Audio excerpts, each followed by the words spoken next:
Okay, YouTubers, this is Joe from ArtAlienTV, another game of Interplanetary I Spy going on here, and today I've got a couple of new Anomaly maps for you, and we have this one, which is PIA 19929. This is a composite. This was actually done by NASA, this gigapan, not me. All I've done is put it up on here, but what I did do is I put some nice image clips along the bottom here for you to follow and have a look at, and you can follow some of these links to various videos covering the things in this image and nearby. This is one of my favourite images. In fact, this one image alone, I would say, it's not the only one, but this particular image by itself is enough to prove that there was a civilization on Mars. You don't even need to look at any others. But basically the main thing is the giant pyramid here. Now this is around 500 feet tall, possibly 6. It could even be bigger. It really depends on how you work out the distance. There's this giant dome here, which I've shown in a number of videos. There's a bunch of links you can click on there to see that. There are much better angles of this, seen from much further over to the right of where we are today. And there are multiple videos on this thing, this ziggurat stroke pyramid here. Now that is about 500 feet, possibly 6. I don't know exactly, but it's very large indeed, bigger than anything we've got down here that we know of. And there's also multiple structures up here. There's another one here sticking up like a building on this kind of big mound. That's kind of got loads of rectangular kind of symmetry to it. And there's loads of other smaller stuff over here which can be seen. If you follow these links, you can see these other things from a much closer and better zoom angle from the rover, okay? So check all those out. I'll just quickly show you what I've got down the bottom here. Basically, there's this thing that looks a bit like a shipwreck here. I still think it is. Now, we have recently had some close-ups of this. The rover, at the moment, is right next to this thing. But when you see it up close, it doesn't look anything like this. And there is some symmetry to it. It does have some parts. So I will be coming back to this in a few days or weeks, and I'll be showing you some close-up angles of this thing. But the thing is, it looks like they've actually obfuscated it in the recent images, and I'm quite disappointed because this is blatantly not just a rocky outcrop here. It's some kind of structure that resembles a ship or something shaped like that. I don't know, but there is this rectangular structure here. You can see it here. I've got an enhancement of it down the bottom here. I'll show you that. You can see this square or rectangular big block here. Now that's part of a structure which seems to have collapsed, but it's extremely well angled, way too well angled for it to be a natural structure. This line here and this line here say to me that this is actually a part of a building that's destroyed, and it was probably sticking up way above this and was a lot bigger at one point. I've also put this scale on here, and then this is a NASA scale map of the image, and it shows that this butte here is about 80 meters long. Now that's approximately the same length, this butte, as the giant Sphinx. Now 80 meters is approximately 240 feet. Okay, that's how I got the scale for the giant Sphinx. But it also gives us a scale for this up here, this giant, huge ziggurat or pyramid, which is partly collapsed, because this basically is about a mile from the rover here. The ship thing here at the back is about another kilometre or 1.5. It's about a mile from here to this line here, and then it's about another 2 or 3 miles, about 2.5 miles from this line up to the pyramid. So that's miles away. It doesn't look it. It's very, very deceptive. But there are other maps that I've used to work this out. So this is literally the pyramid up on the mountain here. It's literally about 3.5 miles away. When you add it all up, it's about 1, 2, and then another 2.5. It could even be 4 or more. But there are close-ups here as well. You can see the pyramid up close. This one has been heavily sharpened. Let's not get in too close to it. There we are. You can see the block structures on the top and sides, and you can see the collapsed structure here, where it's dilapidated and probably destroyed in the cataclysm. And we have a huge rectangular block kind of structure next to it or behind it. And there's multiple little details in here. This has been heavily sharpened. So some of this is probably distortion. So even if that's the case, a lot of this detail is real. We have this dark cross shape here. So what's happened here is this area has been struck by a big explosion, and part of the pyramid has collapsed away, and it would have come across to here. This is part of the pyramid here. So this is a corner of the pyramid here we're looking at, this bit, which would have joined up to this here. So this whole section, it has collapsed, and there's loads of debris down here. Okay, so you can check out that, check out the negative of it here. You may have seen this already in the previous video I did on this, so I'm not going to go on and on about it, but this does show some of these structures in a different light here. You can actually see bits sticking up. So the actual outer face of this pyramid has largely come off, especially at the top here. It's damaged, which is why it's not a perfect triangular shape, because some of this is missing. You've got a smooth edge here, so the outer facing stones are still probably on it, whereas up here they've come off and the whole thing's kind of half collapsed there. But what I did put here, there's another image of it. There's the Sphinx, which is about the same size as that butte I just showed you, because it's about the same distance and it looks approximately the same length. Okay, there's another comparative image here. But what I put up here in this little clip, this is the pyramid from a side angle. Since this image was taken 5 years ago, this main image here, from down here, the rover has travelled all the way round, right round to the right of here, but a couple of, like 2 or 3 miles, and took images of these structures on the mountain, but from much further around the mountainside. So we can see them from another angle and multiple angles, okay? Which confirms what these are. This absolutely confirms that this is a pyramid and this is a giant dome, and there's loads of other little structures here as well. When I say little, I mean they're not little. They're all huge. But this dome thing is massive.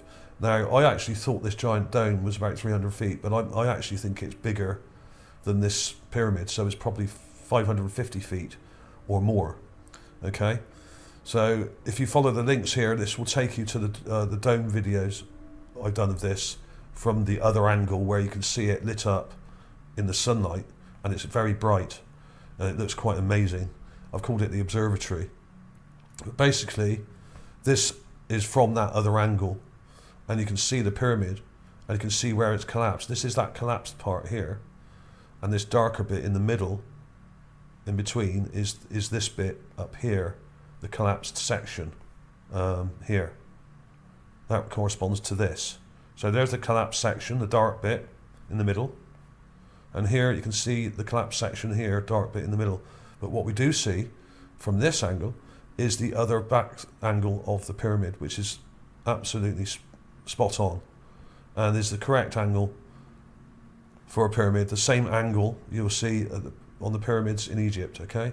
So they're using the same spec, the same sort of design, the same angles, and the similar very, very large stone block construction. A lot of people have speculated that this is water here. I don't think it is. If this was water, we'd be seeing a very clear reflection of this butte here, or butte.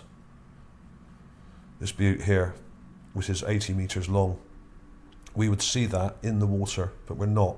So there is a partial reflection there, but if this was water, that would be much more pronounced, and you would get an almost perfect mirror image of that in the water below, but we don't have that.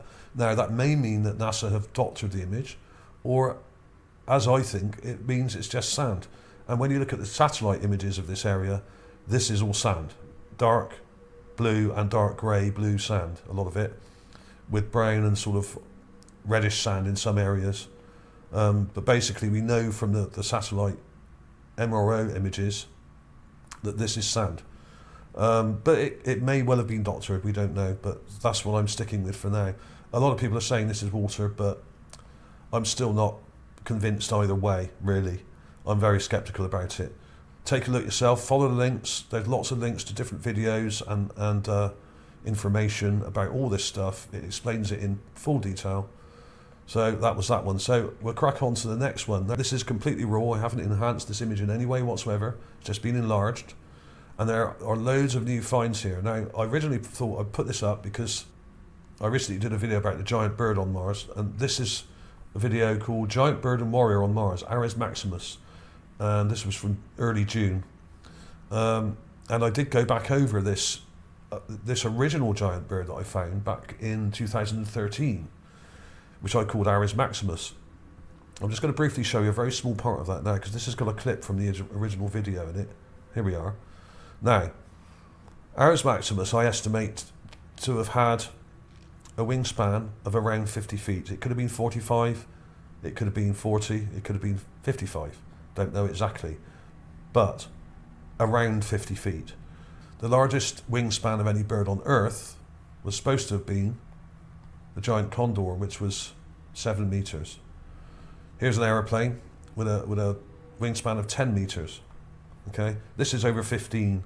Okay, and in fact, a good scale reference for this giant bird. So I'm just about to show you. Is it going to move? Yeah. Okay. It's a crow. It's a giant crow-like bird.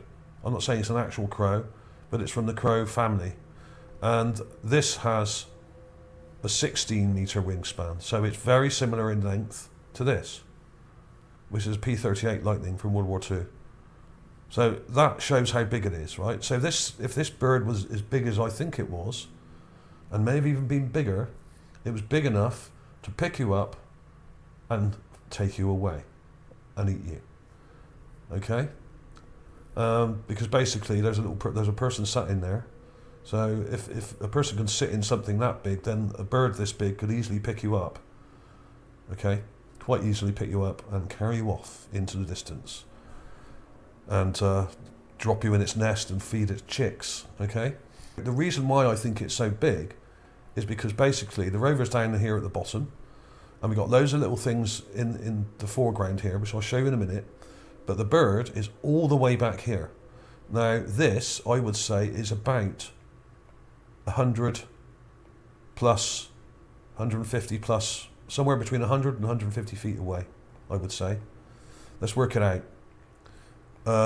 This would be, on the ground here, this is a distance of at least 10 feet, the closest thing here, okay, because of the angle of the camera and the height of the camera. So 20 feet, 30 feet, 40 feet, 50 feet. Now 50 feet would be this little mound here. That's 50 feet away. Now the slope goes back and down here, so this is even further. So that's about 100 feet. All right, that's about 100 feet minimum, I would say. I would say it's probably more like 130 or 120. So this is a long way off. And even though it's that far away, when you zoom in, it's still very large. And I estimate this to be around 6 feet long. We've got the beak here. This is completely raw, I've done nothing to this. We've got the beak there, quite clear. We've got a head here, it's torn off at the back. It's been eaten or something. And we can see an eye just here, right? And there's even a nasal cavity in the beak, just there. You can just about make it out. And you can see detail. But to see it up close, of course, you want to see the close-up. And you can link to that video from here, which shows all the details and goes into much more detail about the size of this thing and what type of bird I think it is, which I think is actually a type of crow. The beak is very similar to a crow or that type of bird from that type of family. For it to look that big from about 120 feet away, 120, 100 plus, whatever it is, this is really, really large, and it may even be bigger. It may even be 7 feet long. I don't know exactly, but it's very, very large indeed, and is absolutely mind-boggling when you think about it, because this thing would have been huge. Why were some of the creatures on Mars so big? Well, it has much lower gravity than Earth, only 1/3 of Earth's gravity, 37% to be exact, and they could have grown much, much larger. And when the air pressure was higher, as it was in the distant past, huge things could have flown around because the gravity was so much less than Earth. So there we are. I'll quickly show you some of the other things I found. There's this thing. I won't show you where these all are. You can have a look yourself. If you follow the links below in the description, you can click on that to get to this, and you can see where all these things are. There was this thing, which is a little statue. with amazingly clear eyes. Even in the raw image, you can see those eyes here. See that? Let your eyes adjust. Eye there, nose and mouth, with a small, thin, quite thin, receding kind of chin, like a lot of them seem to have. But it seems to be looking right at you, which is actually very uncanny. Here. Okay? Quite a large mouth and a small chin, but wide. And what look like either horns or some kind of headgear, like a helmet or hat, with these pointy parts to it. Just here, see? So it will come around, comes around like that. Spooky. Now there's this thing. Now this was in the newspaper the other day, and I thought, oh, check it out. Which is partly why I came back to this set of images. This was found by Scott Waring recently, I think about a week ago, and was in the newspaper, the Daily Express. I've had lots of stuff in the Daily Express. They print all sorts. And often his finds are not very clear, and I don't take much notice of them, but this was interesting because it was clear, pretty clear. So I took a clip of it. There's a link to his article here, which will take you to the newspaper article. Two eyes, trunk and big ear, more likely part of a figurine than an actual animal. Spotted by Scott C. Waring, August 2020. Notice the tiny head just below, and there's a link to the article. All right? This thing is only inches across, okay? 3 or 4 inches. So I do think this is part of a figurine of an elephant. Now, he called it an elephant, and I will agree with him on that for once. And I think he's right. But it's not, I don't think it's part of a real elephant. I think it's part of a carved one. You've got a trunk here, which is broken off at the end. This probably would have been a lot longer or curved around. You've got 2 eyes. You've got the forehead here, and a big ear coming back to here. And just below it, there's a little tiny head with 2 little eyes, a nose, and a little mouth. That may just be a coincidence, but considering what I found on Mars before, over the years, it probably isn't a coincidence. So that was interesting, and it really does look like an elephant, but I do think it's part of a figurine. This also looks carved, this thing here. So the thing is, when you have art and carving fragments all over the place, in amongst lots of skulls and animal remains, sometimes it gets very confusing, and you think, well, could there have been elephants that small? Probably not. It's probably part of a figurine. I've found hundreds of figurines and statues and things all over this area, so that's likely to be the case. But I could be wrong. I'm not going to write that in stone. There's this metal object, which is pretty unremarkable, but it's very reflective. I found that back in 2013. There's these new finds here, which I found just the other day when I was doing the gigapan. There's like a head of an animal here, with you can see the eye just there. The snout comes down to here, got a mouth here. The jaw comes back to here. The back of the head with 2 ears sticking out the back, and a neck coming down here. And next to it is a little head with a nose here, just here. Let's go in a bit closer. There's an eye, and the mouth down here. Not very clear, but it's there. Unfortunately, the muddy colours in this made it very hard to actually see very clearly. But these are right next to each other. So we've got a small head and another small creature carved. Don't know what sort of creature that is. It looks kind of weird. Is it a cat? Is it a dog? Doesn't look like either to me. But the ears were really cool, and the mouth detail's quite good on this. Just here, see? So what is it? Answers below if you've got any ideas. Honestly, I really don't know. And then there was this thing. And this is right near the rover. It's one of the closest things to the rover in the image. Just here. Now, it looks pretty big here, right? Because you can zoom right in. And it's not that big. It's large rat-sized, I would say. Not giant, but very large. And it's just a head and neck. And you can actually see some detail at the back of the neck here, where it looks like it's been bitten off or torn off. You've got an eye here, little mouth there, and the nose here. And the head comes up like this. So if I show you that down here, in the enhanced clip, here it is. I didn't enhance it much, didn't need to, it's pretty obvious what it is. It's a very large rodent, like an oversized rat or mouse or something like that. Now, bear in mind, I was ridiculed back in the day, as Scott Waring was for publishing the giant mouse find. I think we both published it, but I think someone sent it to me. Can't remember who now, but there will be links to that here.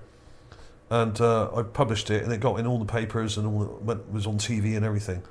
And it was ridiculed by a lot of people. But I have found many rodent remains in this area, and here is another one. Now the question is it a giant mouse or rat? You can even see teeth here. If I go right in close, there's a tooth sticking out, just there. Right? Got lip detail, got eye detail, very small, quite a small eye, quite a small little nose with nostrils here, and some sort of ear detail here. Very interesting. And you can see at the back here, you've got this material where it's been torn off. So this is part of an actual creature that's had its body taken away by probably a large bird. Spat the head out, took the body. Not much meat on her head. And as if to make it even more weird, we've got a little thing that looks a bit like a figure stood behind it. How weird is that? What I don't know what that is. Is it a little person, or was it just a few pebbles that are stuck together? I don't know. Not really enough detail to say, but it looks very, very strange. Very strange indeed. So we got a sort of large rodent with a little tiny figurine. This may be a burial figurine. So we've got this as well. There's another skull. This one is quite large and it's very strange looking. It's got a very small nose. Like really deformed looking face with loads of big teeth, irregular teeth. As I've said 100 times before, the Martians did not have very good dentists. And here's some very good evidence for that. But this may well be a mutation caused by radiation. As I've said before, some of these things do look heavily mutated with what look like growths on them and tumours. And this is maybe what we're seeing here. Okay? You can see an eye in there, even in the raw image here, just here. And a row of very large irregular teeth which look kind of swollen and puffed out and stuff. So that's very strange. Or this could be a helmet. So that's human-sized or bigger, I would say. Probably double human size. So, then we have this row of skulls. I call this skull row here, just here. There's a skull right in the middle, and there's what looks like an animal one next to it, but that may be an optical trick. Don't know. But I would say pretty surely that this is a humanoid or some kind of skull here. I'll show you the enhancement at the bottom. It's just here. There we are. And when you colour correct it and darken it, add a bit of contrast, it stands right out. You can see a nose, 2 eye sockets, and some very broken mouth detail. So the skull's kind of shattered slightly, but we still have teeth here. There's 2 or 3 teeth there and another 1 or 2 at the bottom here, but not easy to see those. This looks quite damaged and fossilised, perhaps. So this could be very ancient. So check it out, there's lots of work here, 2 big anomaly maps here, and this is the culmination of many, many years of work. And I'm trying to make it easy for people to understand how they relate to each other, these things, and how close together they are. And you can see them from all these things from multiple angles, confirming what they are as well, which makes them even more likely to be real. Okay. There was one other thing just before we go. There was this find that came up on Mars magazine earlier today, and I did do a clip of it. This was from Holly Noelle, who found this in Sol 323. It's a giant head, right? Now, it doesn't look very big in the image, but I'm going to show you it very quickly now. So, full credit to Holly for this find. I've done a little meme clip for her here. She hasn't seen it yet. Here's the meme. Now, this is miles away, right? There's a ridge at the back, at the bottom of Mount Sharp, with a giant head in front of it, just here. Now, there's not much detail because it's a very long way off, and I'm just going to very quickly show you where it is. Here's that meme again. Now, this doesn't look very big, but this is, I estimate, to be 50 or 60 feet tall, possibly bigger. Okay? Let's go in a little bit closer. Eye detail, nostril detail, nose detail there, mouth, and a possible tongue sticking out there. Not very clear. But what I will do is I'll show you the actual gigapan here. This is raw. And it's right at the back, up here. So this is miles away. The rover is right down here where we're sat, right? Just down here. This is about 2 miles away, possibly 2.5. And here it is, right at the back, at the base of Mount Sharp. There it is. You can see it pretty clearly in the raw image. There it is, okay? And we've got a kind of ridge just behind it, and it's in front of the ridge. Like these things often are, placed in front of what were buildings and structures which are ruined. Okay? So there it is. Even in the raw image, there it is. It's right there. And this, it must be absolutely huge for it to be seen from about 2 miles away. That's a really nice find by Holly. So congratulations to Holly for finding that. That is really awesome. And that sort of really captured my imagination today. So great stuff. One of the largest found so far, I would say. This is on par with the size of the Sphinx kind of head that I found. The giant Sphinx. Absolutely huge. So well done, Holly, for that. So thanks for watching, everybody. Please, like I said, please like and subscribe if you haven't already. Please share it on social media, on Facebook, on Twitter. Thanks for watching. I'll see you soon.